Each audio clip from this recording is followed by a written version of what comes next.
সেদিনকে গিয়েছিলাম একটু ঘুরতে, তো যেতে যেতে এখানে দেখলাম যে সরস্বতী ঠাকুর নিয়ে যাচ্ছে। আর অনেক ভিড়ও হয়েছিল, তো সবাই যাচ্ছিল এখানে, মাকে নিয়ে যাচ্ছিল বিসর্জন করতে। তো দেখো মাকে কত সুন্দর লাগছে। তো এখানে ব্যান্ড পার্টিও বাজছিল। তো আমি এগুলো দেখতে দেখতে যাচ্ছিলাম, তারপরে আসার পথে দাঁড়িয়ে পড়েছিলাম কারণ তখনও যাচ্ছিল। তো দেখো এখানে ব্যান্ড পার্টি বাজাতে বাজাতে যাচ্ছে। আর এখানে এটা করেছিল স্বামী বিবেকানন্দের একটা স্ট্যাচু মতন করেছিল।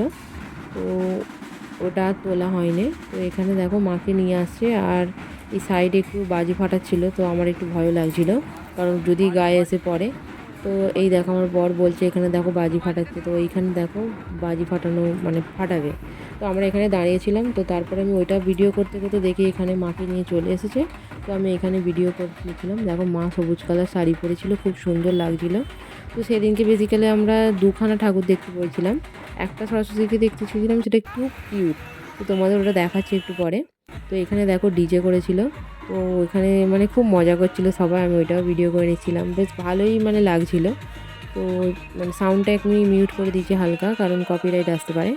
তো তারপরে দেখো এখানে সবাই ডান্স করছিলো, এটা চলে আমরা ওখানে দেখতে দেখতে চলে এসেছিলাম। তো এইখানে দেখো আসার পথে এইখানে একটা সরস্বতী দেখতে পেয়ে গেছিলাম, যেটা আমার খুব ভালো লেগেছে। এই সরস্বতীটাকে পুরো একদম কিউট লাগছিল। তো দেখো মুখটা কি সুন্দর লাগছে, পুরো কিউট। তো আমি এটারও ভিডিও করে নিয়ে তোমাদের সাথে শেয়ার করলাম। তো কেমন লাগলো তোমরা জানিও। টাটা।